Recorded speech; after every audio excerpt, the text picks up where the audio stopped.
Hey guys, I'm Phoenix Gray and this is LitRPG Happy Hour where I sample LitRPG and alcoholic beverages. Feel free to drink along if you dare. Today I'll be reading a sample of The Mayor of Noobtown by Rimmel, and I'll be playing a game called Character Attack along with it, where I will take a shot every time the character attacks another character or creature. If you want to follow along, pause this video and download a copy of the book sample at the link provided, or you can just take a drink whenever I do. As a disclaimer, I do not read every book that I drink to.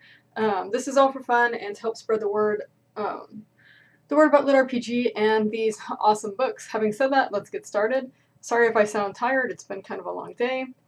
Alright, so today I'm going to be drinking 1800, or taking shots of 1800, and I'm going to wait to pour it until I get to a battle.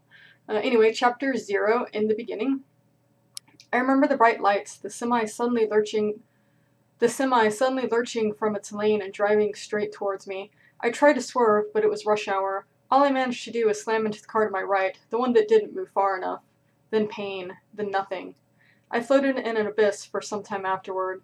It was an empty existence, and I remained there for an eternity, or a second. I was neither hungry nor tired. My mind was rational, yet I could not focus sufficiently to do anything. Finally, I heard voices. "What are you going to roll up?" came a voice that seemed to fill everything. It was a higher-pitched, nasally voice. It was the kind of voice that just makes you dislike someone instantly. "I'm thinking a warrior," came the response. It echoed even more powerfully. That voice was huskier and far more annoyed. Suddenly there was a flash, and I began staring around the cavernous room I was now in. It was enormous, mostly empty, and made absolutely no sense. I was dead, and yet this wasn't limbo anymore. I could feel the rough stone beneath my bare feet. I'm going to be honest, I stood there for several minutes, playing back memories through my mind. Despite the sudden change, I wasn't worried. I wasn't anything. There was an absolute emotional void. I recognized that was wrong. I was in a room after being somewhere else, and I had no idea how I got there. I tried to freak out, but for whatever reason I couldn't get a head of steam built up. Instead, I looked around to find the source of the noise. I recognized it as the rattle of dice, a frequent noise from my years of D&D. Alas, even that didn't break me out of my reverie as I stared forward into the empty cavern. "Oh, that's a high one, on the supplementary expansion table," came the higher-pitched whine. "Ashes! Are we using that table?" stated the husky voice. "I only have the main chart. I'll need to look up what it does." "You said I could use anything, so I did," replied the nasal voice tartly. I saw a light out of the corner of my vision. Swinging my head around, it remained firmly in place in the corner. While it wasn't distracting, it was annoying, and I tried to focus upon it. Suddenly, words appeared in front of my vision. "You have gained the trait Unbound. You're not bound to level restrictions when selecting any perk, skills, or talents. Traits are the highest type of power that a person can possess, and will override any restrictions placed upon them from non-traits. Unbound is a unique talent. No one else in the world possesses this talent. Good luck." I put my hand through the words several times. It was something like an AR display, but a quick check revealed that I wasn't wearing any AR devices. Or my glasses. Glancing around the room, I realized that I could see everything perfectly, which was generally not the case. In my youth, they had been abnormally large Coke bottle lenses. With modern technology, they had become more manageable, but still absolutely required if I wanted to see anything. Until now, that is. "Hello?" I called out, suddenly recognizing that I could call out. "I've never heard one talk before," came the rumbling response. "Ignore it. I'm going to find out what Unbound means," came the other voice again. "It might be able to tell us what it means from its character sheet," replied the first, his voice becoming quieter as it trailed off. Then quiet. "Oh shit, that can't be good." So I looked back to the prompt I'd seen. Concentrating on it, a more detailed image appeared. "Name, Grebthar the Destroyer. Would you like to confirm your name? Yes or no?" "Race, human. You have rolled the racial ability Unbound. Class, none. Please select the class. Note, wipe memory was not performed. Would you like to perform a memory wipe? Yes or no?" I focused on name and a menu appeared, giving me a start. There was a large text box that was pre-filled with Grebthar the Destroyer. I mentally clicked the backspace button on the keyboard and the name vanished. I replaced it with Jim, because I recalled my name was Jim, and Grebthar was a stupid name. There was a prompt asking to confirm, and I said yes. My name is Jim. Not James even, Jim. Only my mother ever called me James. Pushing that aside, next I focused on race. It was human, and when I tried to change it, the prompt indicated that it was already locked in. I'd rolled the human racial ability, Unbound. Well, at least I was still a human named Jim. The voices had mentioned Unbound, so I focused on that. Instantly, I was prompted with, "You are not bound to level restrictions when selecting any perk, skills, or talents." That meant exactly nothing to me. I'd absorbed, not read really, the more detailed description earlier, and that still didn't mean very much. Perks and talents could mean a great number of things, so I continued checking the sheet. Class was interesting. When I tried to focus on it, a number of statues out in the cavern started glowing in my vision. It was enough like a video game that I instantly recognized what was happening. I started walking down a set of stairs made of the same cool stone. I swear I stepped on a few sharper bits of rock, though nothing seemed to bother my feet. Thus I carried on at a brisk pace. Part of my mind considered that I should really be more upset about my current predicament. However, it was hard to work up any sort of serious mental steam about anything. I felt very blasé about my circumstances. I was aware that this was very strange and that I should be feeling something. Emotional engagement toward anything simply seemed out of reach. As I walked, I brought up my character sheet again. If anything could engage my mind and awaken my hitherto missing emotions, having a prompt would do it. As I examined it, I realized that there was more than one page. I knew instinctively the second page was for stats. Name, Jim. Stats, unassigned, no class has been selected yet. I didn't have any stats? I couldn't worry my pretty little head over this. Indeed, I couldn't worry my pretty little head over anything. The entire sense of apathy I had been feeling all came down to this. Would I even be able to chuckle at my own witticisms? Could I even make witticisms? I instinctively knew I had to select a class, so I continued down to where the statues were. They were standard fantasy fare. There was warrior, woodsman, wizard, and thief. Several more statues, actually, but those were the first ones I saw. All looked pretty iconic for being made of gray stone. There were lots of them, probably 12 or so, but the terrible lighting made them difficult to count initially. I touched the warrior statue and became aware that they were proficient in light and medium armor, all weapons and shields. Pulling my hand back, I stared at the statue for a moment. I hadn't seen words or been told that would happen. I just somehow knew. That was intriguing. It was an instant transmission of knowledge, and after removing my hand, I retained the information, however less firmly. It was akin to seeing something written on a page or recalling that information after the fact. The room was actually getting stuffy. Another thing I knew was that the only way to leave was to select one of the statues, thereby selecting a class. In fact, as I looked around, I saw 3 large doorways leaving the cavern. One seemed to go towards a church somewhere, the second towards the beach, the third towards the mountains. The urge to select a class and go was itching at me. However, I needed to collect as much intelligence as possible about this peculiar place before making a choice. So I buckled down. I was concerned that the voices were going to select my life for me if I didn't do it for myself. I had no clear idea if I was racing some unseen clock, but I felt as if time was of the essence. I waited a moment and touched the rogue statue. I instantly became aware of sneaking, dodging, light armor, and skills with various knives and smaller crossbows. Touching the cleric and wizard also brought along knowledge of holy magic and arcane magic. I observed that there was a different feel between the two, and that the cleric required a commitment of some sort that I couldn't quite place. Touching the statues didn't give me the ability to do their specific skills. However, I did understand the skills that both rogues and wizards possess. I also had an awareness that whatever class I chose, I would be gifted with their abilities instantaneously. It'd be like going to college without any of the work. You'd go from nothing to a graduate in the blink of an eye. Intrigued, I considered my options. I listened for the voices while I walked around a bit, touching the other various statues. There was the woodsman statue, all of the outdoorsman archetypes from fantasy, and the druid statue, representing primal spirits. As I completed my circle, I came to a door in the floor. The 3 gateways leading out of the room resembled translucent, glowing blue vortexes in space. However, I couldn't get anywhere near them. I actually tried walking into one as hard as I could, but it was like an invisible force field was blocking me. On one level, that was cool. It was like the universe protected me from leaving without choosing a class. On another level, it underscored that I needed to make a choice to leave. It was only then that I discovered the spiral pattern covered in arcane symbols on the floor. When my foot initially stepped on it, it was colder and more solid. I could feel that it was not stone like the rest of the floor. Glancing around, I saw a small pedestal with a red orb upon it. "I'm sure this will be fine," I said as I started walking over to it, but my voice trailed off into nothingness. My cavern was much more like a platform in a large void than a room surrounded by walls. In fact, glancing behind the gateways, I realized I was surrounded by empty space. Could I fall off this platform? The orb was pulsing a deep red color, almost as dark as the room itself. The area around it was dusty, as if no one had disturbed it in quite some time. However, there seemed to be a hand-shaped impression on the orb itself. Haltingly, I placed my hand upon it. Lights flickered in the orb, and an ominous voice filled the cavern. "Only the worthy may proceed. Are you worthy?" "I guess," I said confidently. "You have completed 0 other lives in this realm and have no achievements to speak of," replied the voice of the orb. "Only the worthy may proceed." "Oh," I mouthed. Well, that was fun. Maybe I could try warrior. As I tried to pull my hand away, I found it stuck fast, as if melded to the sphere. Incessant tugging for a few moments confirmed that I was not leaving that way. You will need to achieve level 0 and 3 additional classes to open the door, stated the voice with grave formality. The orb's glow began to fade, but my hand would not release no matter how hard I pulled. So I achieved all the requirements? I asked.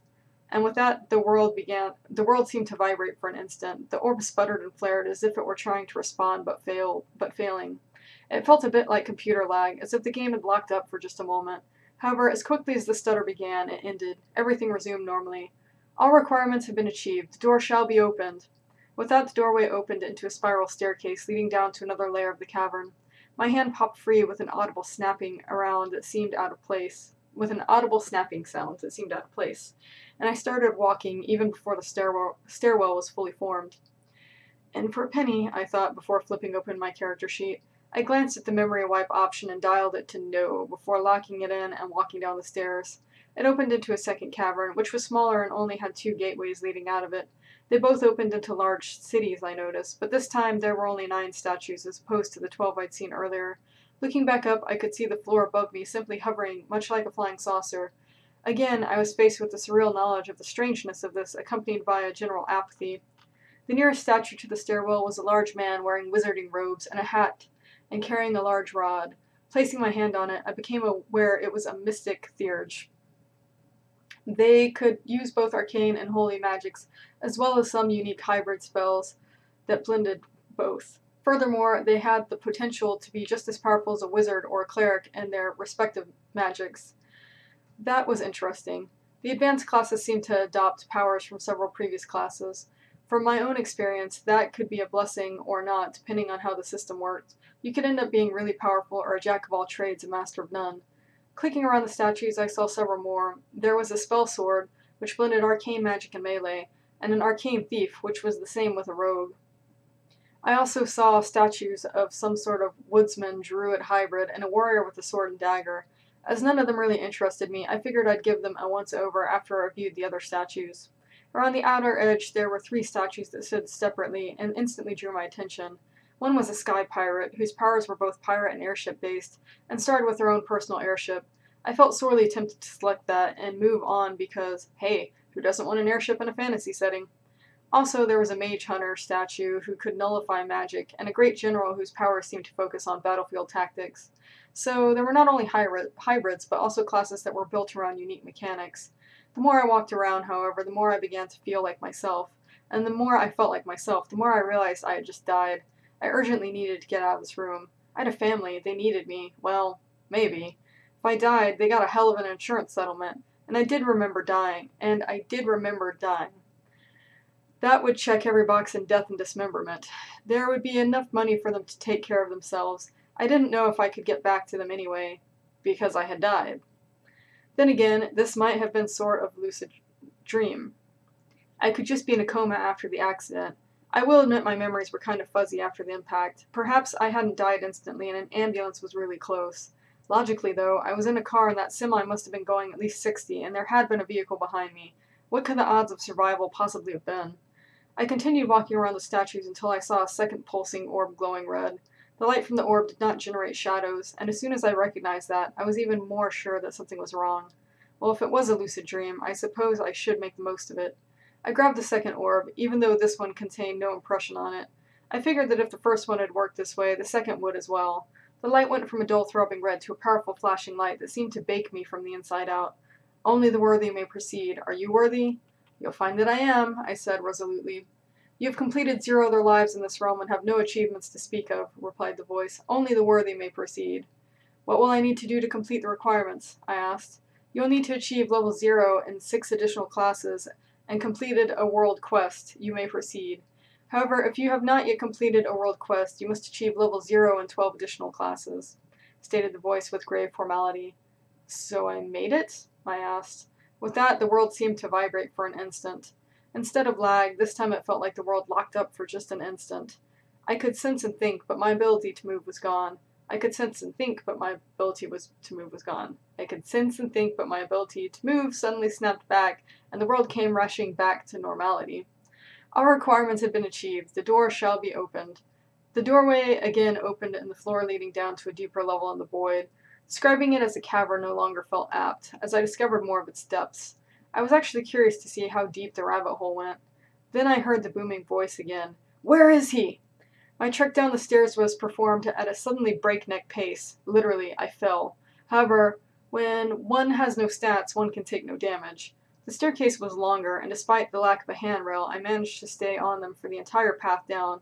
Bouncing down the stairs on my face was probably quite a bit faster than running, I rationalized. Standing up revealed I was correct in my assessment of damage. I was none the worse for wear. Suddenly I felt like someone was staring right at my back. Did he leave already? Came the husky voice. I'm looking at a sheet now, replied the nasal voice. No, he's still there. Jim, what kind of a name is Jim? He named himself, called out the husky voice, now far more annoyed than before. Ash and fire, I had the memory wipe option off, replied the nasal voice. Then there was a pause, which I used to look around my current room. There was a way to put the stairs up, so I pushed that. The staircase slowly slipped back into the roof of the room. You did what? Screamed the husky voice. Well, I just re-rolled 3 other characters. None of them needed memory wipes, so I just turned it off. You are an idiot, replied the husky voice. We have to find him. How can he hide? There's just the one room. The staircase leading to the middle's down, squealed the nasal voice. It was then that I realized that, while I repositioned the last staircase I used, I left the first set of stairs completely exposed. It's like a big blazing arrow pointing directly to me. Ash and fire! So I scooted. I needed to get out of there quickly, and, well, this wasn't time for careful consideration. There were 3 statues here and 1 gateway. The first one was a sage. It had ultimate control over magic. The second was an archangel, who had fundamentally impressive control over the universe, as well as what amounted to superpowers. The third was a chosen one, who, by divine providence, was sent to lead the world into the next age. All 3 sounded great, but you see, there was this green orb. Also, the stairwell from above was opening again. I mean, I could have selected any of the statues and headed out the single doorway, but green orb. I'm qualified, let me down, I said in a rush as I grasped the emerald orb. This is true. The path to ultimate power lies beneath. I dove down the stairwell just as the room I was in began to glow an ominous red. This light, as if from the orangish red fires of hell, cast flickering shadows from some impending terror. A terror that was annoyed with me.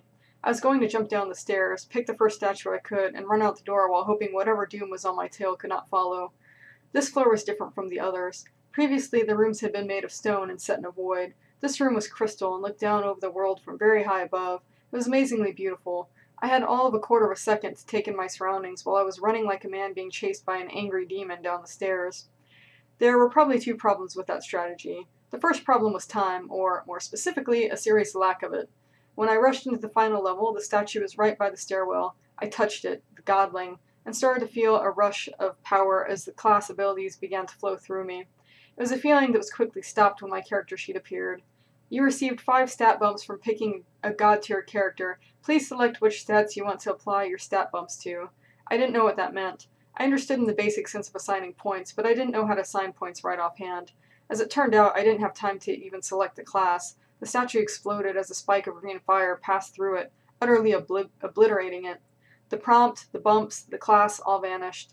In its place, the biggest, fattest, angriest demon I ever expected to see in my life stood before me. At that point, I decided running was the best option.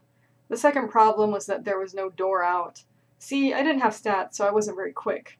The demon did, and whatever they were, his speed and agility were both way higher than nothing. He had me in his beefy clawed hand in less than a second and was holding me high in the air like I weighed nothing. I might have, I don't know. I certainly would have been pissing myself if that was an option, however it wasn't. So instead, I was just suspended by his claw over top the crystal floor, quietly realizing that while I couldn't feel much of anything else, I could still feel some degree of terror. You moron! Screamed the big, fat, ugly, terrifying husky demon. Me? I wheezed, because I am apparently a moron. The demon glared at me an instant, and then slammed me into the crystal floor of the final room with the force of a semi-truck. Scratch that. I'd have some experience with that, and this was worse. I'm sorry, replied the much thinner, nasal-voiced weenie of a demon. I mean, seriously, even embedded in the floor, this demon screamed dork. We know our own. Any class, any power, growled the husky one, but you forgot to do a mind wipe, so we have to delete him. Maybe we could let him decide, replied my dorky savior. I'm with him, I groaned. The husky demon, who had anger issues, lifted me back into the air and slammed me back in the crystal floor again, harder than last time. 30% harder, I realized, because that was something I just knew now. I was definitely about to die again. No, he knows too much. You'll never be able to control him, stated the angry demon, angrily. I'll do whatever you tell me to, I groaned, so he slammed me into the ground 3 more times in rapid succession. The crystal floor under me was developing an interesting cracked pattern as my body was being driven into repeatedly. Now that my head was on backwards, I could see the indents my body was making. Oh, that's why Ramuko did it. What if we directly bound ourselves to him, stated the dork. The angry demon paused, his hand still firmly attached to my throat, which was in turn firmly implanted into the crystal floor with the rest of my body. He was polite enough to grab my head and snap it back in line with the rest of my body, so there was that. Perhaps, he said after a moment, the anger in his voice cooling, but with his abilities, I'm not sure if we could actually control him. After all, if either of us were to actually go down to the mortal plane, we'd have to do so in our least forms. We could get injured or even die. However, if we overwrote him, we could just edit a few key portions of his mind and then set him loose. It would be almost as good. We could do it here in the Great Chamber before I pick his class. I'd also be able to change his name. That is a stupid name, stated the husky demon. Getting my mind rewritten wasn't anything I actually wanted. I tried to squirm, but the demonic claw might as well have been steel vice wrapped around my windpipe. They continued discussing what they could still change on my sheet after they took me to the Great Chamber, and I'd had about enough of it. I could stand dying, but not getting my mind rewritten by these assholes. Hey, fatty, I stated to the angry demon, who had unfortunately calmed down. I forgot you could talk instead of making mewling noises with your mouth. However, you're incorrect if you think your petty human insults have any bearing at all on one such as myself. I will enjoy modifying your mind. You have terrible breath, I croaked. Thank you, he chuckled. Your mother stinks of elderberries, and your uncle's cum. You fell to disparage my Uncle Dad, he stated. Your horns are crooked. My horns are fine. The crooked horn demon was sensitive about that, it turned out, and so he slammed me into the crater again. I figured this one would kill me. It was at least 5 trucks worth of force. It failed, however, to end my life. Instead, the floor shattered, and the 3 of us were sucked out into whatever passed for space in this place. I'm still kind of chuckling at the elderberries one. Chapter 1, An Uninteresting Grassy Field. I came to in the middle of a grassy field, naked and sore as hell. I was aware of 2 things. I had to go to the bathroom and my neck hurt. That came as a shock as I stood up, looking around the area. It was a grassy field with beautiful flowers in all directions. Various herbs and plants were scattered throughout the areas, breaking up the line of the simple field. It was very picturesque except for the crater where I had landed. That was still smoking slightly. I was seeing yellow, so I found a nearby tree and relieved myself right there. It was satisfying, but now instead of seeing yellow, I had a sharp yellow blip in the side of my vision. It was that prompt again. I was surprised, to say the least, but before I could react to it, I heard a gargling scream. What are you doing? Came the squeaky response. I looked down, half expecting to see a mouse, but instead was greeted by the image of a small, rotund little demon with crooked horns. I aimed at his face. It had been a while. It splattered all over him, but the demon had changed significantly. When I'd last seen him, the demon had been massive, at least 30 feet tall, and was enormously powerfully built. The demon was about a foot tall and just about as far around. His head was larger in proportion to his body than even a baby's, but his arms and legs were comically small.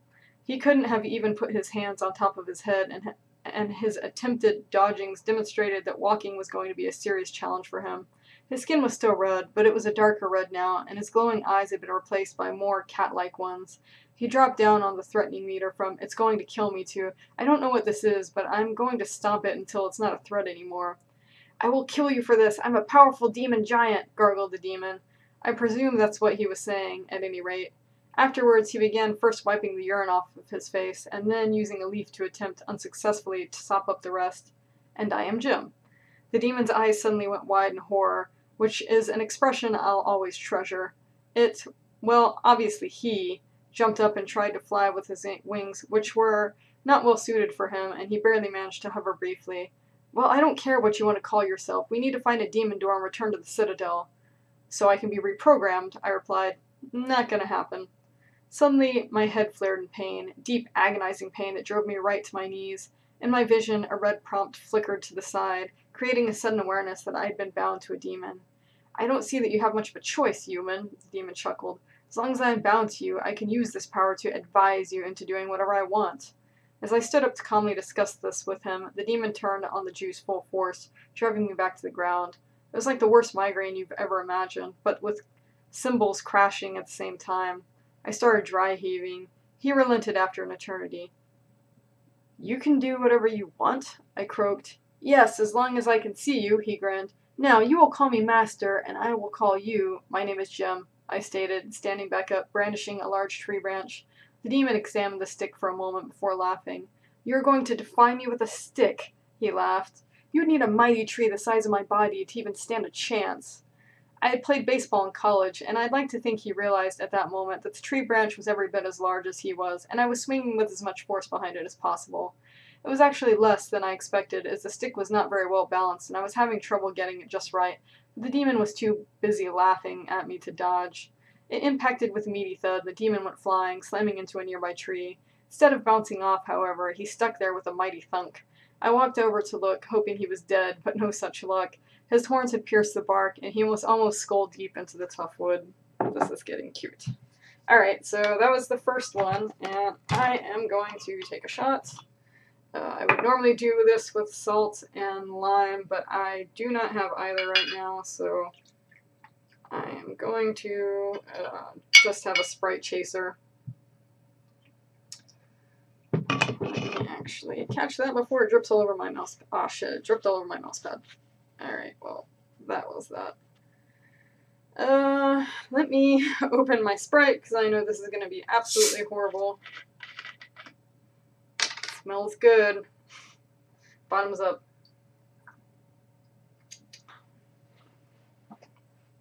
Oh my god.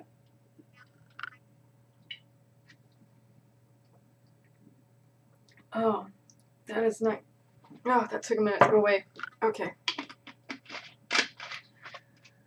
Ah. Okay. The demon came to a moment later, and the pain flared in my head, dropped me to the ground. You will pay for this, was the last thing I heard before I passed out again.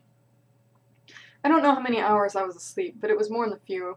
I was aware of a few new icons in my field of vision, even though my eyes were closed and I wanted to die, so that was nice. Opening my eyes, I examined the demon, still firmly stuck in the tree. I sat up and groaned. The echoes of pain were still there, but it was mostly gone. I decided to review my icons while I tried to figure out what to do with the demon. There was the demon's icon, which looked like blood on a black circle, which I figured was a very bad thing. Another icon was that of a golden star coin. A third looked like a bronze triangle. Also, and I had to be paying attention for this one, there was a small exclamation mark.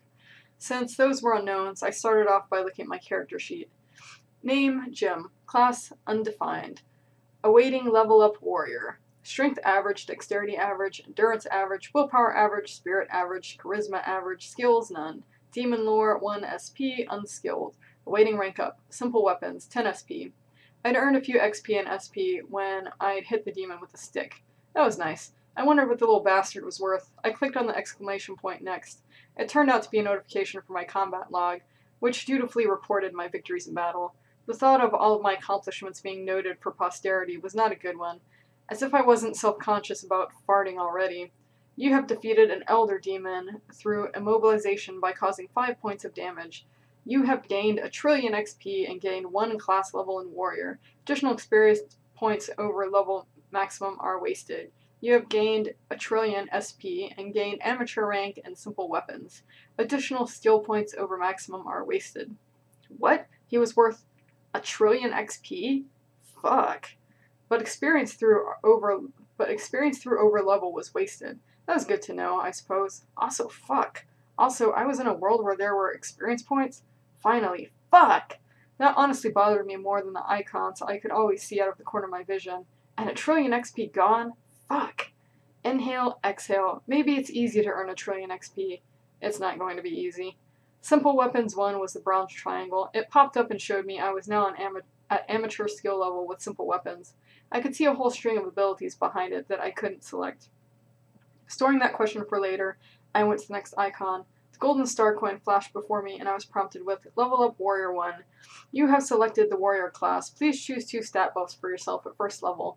You have gained the skills light and medium armor, as well as all simple weapons. You already have skill with simple weapons. Please choose another skill, or one will be chosen for you. Your hit point total is increased by 10. Your stamina is increased by 10. I considered for a moment and instantly knew I had 30 hit points and 30 stamina, as well as 20 mana. I don't recall ever being able to quantify my exact health before, so this was new. I resolved to consider this at a later date as well. My to-do list was becoming rather extensive. You are bound to a demon. You and the demon are tightly bound. You have not accepted him as your master. He has not accepted you as his master. He has not granted you any boons. He can apply punishments to you as he sees fit.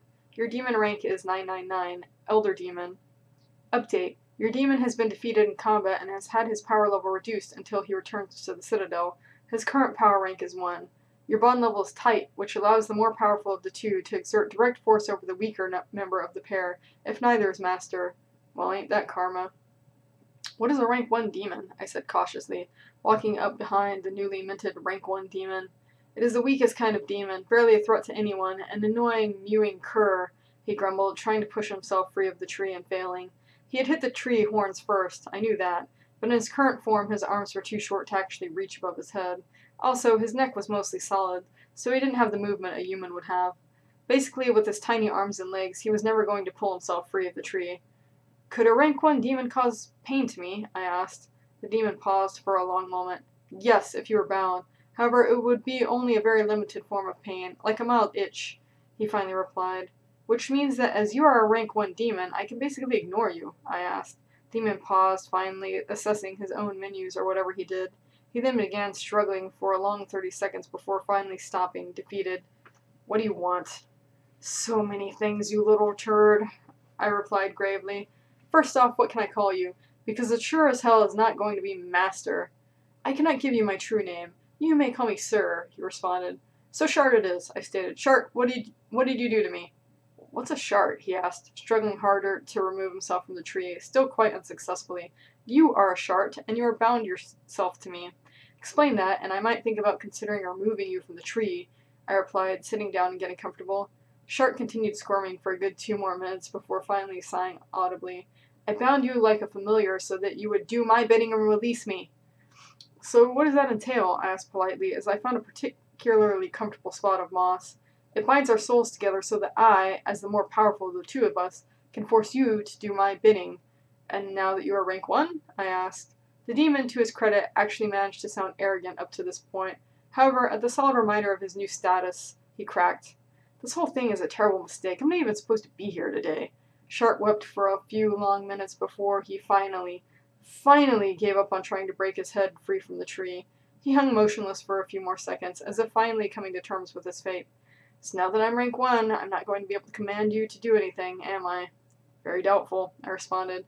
But I may release you from the tree fort of solitude, if you are polite and answer a few of my questions. Shart sat quietly for a long moment before nodding. Well, probably nodding, since his neck wasn't really developed enough for that. He mainly kind of bobbed. Supporting his whole body by your neck looked painful. Supporting your whole body by your neck looked painful. So where are we? I asked. I'm guessing this isn't the same world I started on. You are mostly correct, stated Shart. We are in one of the Eternal Realms. You are on Ordinal, one of the first realms to be exact. How many Eternal Realms are there? I asked. I had the feeling this could get long-winded, and the last thing I wanted was a detailed description of the history of the universe. Many, responded Shart, but most are newer, more refined than this older realm. My associate and I were hoping to renovate it somewhat, until the accident. Where you got blasted down here and lost all your powers? I asked. Yes, replied Shart slowly. Anyway, Ordinal has some unique properties and many powerful souls that could have been harvested. However, there were difficulties that led us to ultimately having to import fresh souls from other realms. Wait, Earth is another realm? I asked. I'm going to say yes, but only because your puny mind would not be able to comprehend the magnitude of it all, replied Shart smartly. Fine, didn't really care anyway. Any way to get me back to Earth? No, stated Shart. Your earthly body was shattered and we caught your soul exiting it. If we were to restore you on Earth, you would come out as a babe. Your past memories would be wiped. Those are the default settings on that planet. I nodded. I had already figured getting back to my previous existence was a long shot. His explanation was pretty straightforward, and it meshed with what I knew of Earth, mainly that people didn't come back from the dead, especially considering my conception was not immaculate. So I wasn't just dead. I was dead, and there was no going back. I would have slumped down if I wasn't already sitting. Instead, I just sat quietly for a long minute. I had a wife and a family. The marriage wasn't always great, but we'd been happy. The kids weren't always great, no kids are, but they were good. As a family, we loved each other. We just clicked, with all our various quirks and all. If I hadn't had such a great insurance policy, I'd see no silver lining. There would be enough for the kids to go to college and my wife to survive. I sat for what seemed like ages, remembering them. At last, I stored away my memories in a mental box to be looked at again later. For now, I had other issues. When I finally spoke again, I asked, "Okay, why can I see myself in this amount of detail?" "Explain," ordered the demon. "I have, for lack of a better term, a character sheet that shows me all of my abilities, stats, and skills. There was a tab for powers and the like." "Oh, I forgot they don't have those on Earth," replied the demon, thinking. "You've played video games before, right? It's pretty much the same thing. Just think about it and you can access the information." "I didn't expect it to be that easy," I replied. "If Earth is part of the Eternal Realms, why didn't it have that option?" Character sheets would be really handy, I thought. First off, Earth wishes it was part of the Eternal Realms. In this case, we didn't really have the processor power to activate it, and Earth was a bit of a test case for a classless non-magical realm anyway. "So having character sheets is normal and Earth is weird?" I asked. "Yes, on Earth you don't even have health bars. I don't know how you survive," replied Shart. "So I gotta level up in Warrior," I stated. "What does that mean?" "You had access to Godling and you picked Warrior?" Shart gasped. "That's stupid. You had access to all of the classes and you picked Warrior? That's a primary class, man. They suck." "Well, I didn't choose Warrior. I just got a level in Warrior after I defeated you." "You got lucky," stated the demon. "The tree trunk was very large, but you need to be level 60 before you get through the demon door to be reborn. With a basic bitch warrior, that's going to take years. I'm going to be stuck here forever."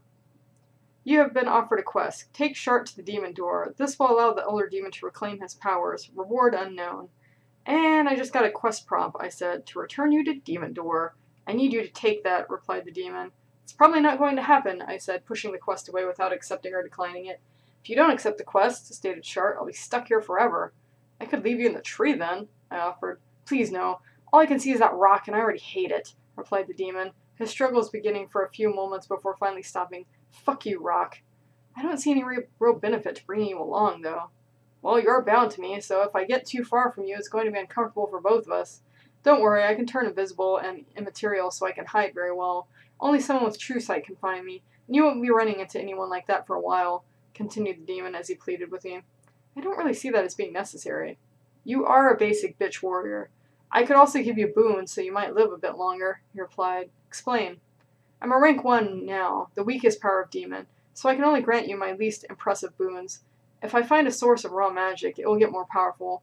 However, right now I can grant you demonic regeneration. This will cause you to heal 10 times faster than normal.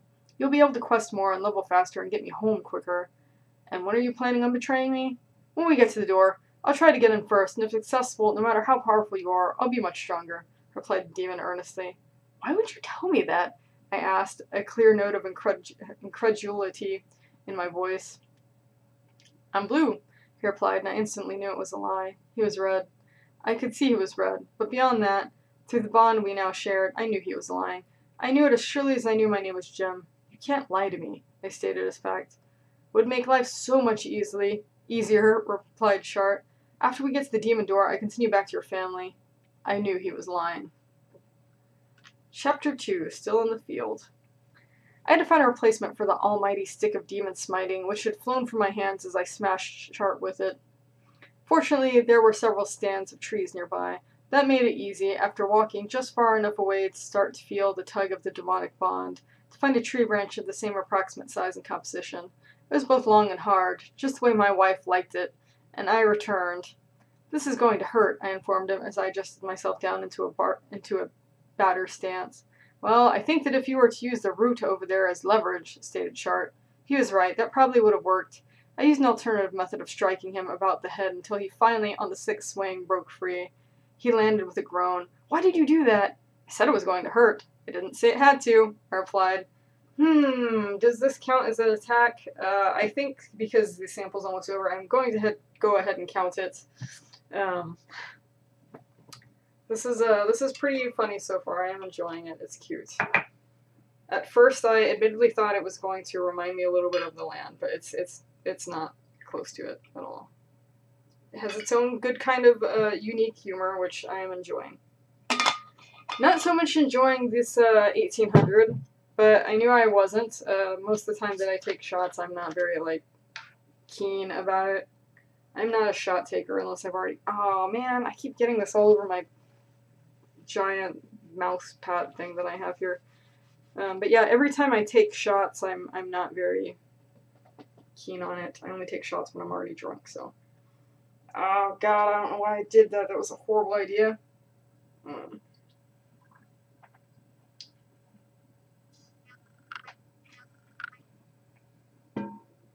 Oh, that's...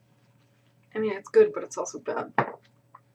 So, let's see. The demon groaned and got up, attempting and failing to fly. He landed with a plop, and I glanced down at him, adjusting my new staff in case it suddenly needed to become another almighty stick. I don't have enough power to fly, stated Shart, who immediately vanished. But I could still see him, however. His skin had become transparent, but the outline was clearly visible to me. I just stared directly at him while he settled himself and scraped wood off of his horns by brushing them against a rock. "Which way should we go?" I asked. "Oh, I think that way," he pointed in a vague direction. Lacking any sort of better route, I started walking for only a short while before I became aware that the demon was getting farther away from me. I was aware of this because of the throbbing pain that was only getting worse. I turned around and noticed that he was not the fastest little mover in the world. He might have been okay if his little wings had been functional, but on the ground he waddled like a 1-year-old and couldn't make any time at all. Being immaterial was even worse, because he had to be material enough to not slide through the ground. That means that all the wind and grass he was bumping into was bouncing him everywhere. The little baby demon didn't know how to walk. "Can I ride on your shoulder?" he asked after he spent entirely too long trying to catch up. I agreed because I eventually wanted to get someplace. Shart scaled me like a miniature King Kong, and we were on our way again. While we were walking, I brought up my character sheet. I had to go to level 60, and I needed to see what that meant. I also had those 2 stat bumps to think about, and endurance was sounding pretty good right now. Walking through uncut virgin forest was tiring. Name, Jim. Hit points 30, stamina 30, mana 20, class warrior 1. Strength average, dexterity average, endurance average, willpower average, spirit average, charisma average. You have 2 stat bumps available. Skills none. Demon lore 5 SP, unskilled. Light armor 100 SP, amateur. Medium armor 150 SP, amateur. Shields 100 SP, amateur. Martial weapons 10 SP, amateur. Simple weapons 10 SP, amateur. Alright guys, that is the end of the sample. Again, this was The Mayor of Noobtown by Ryan Rimmel. I thought this was a really entertaining read.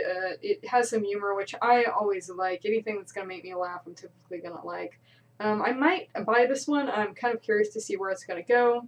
I do like the demon bond. Him and this demon that at first was overpowering him, and now he overpowers. I think that's pretty unique. I haven't seen that before. So it definitely intrigues me to want to read more.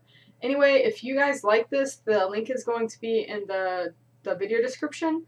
I hope you guys have a good day, a good night, a good week, a good weekend, whatever time it is that you're watching this, and I will see you in the next video.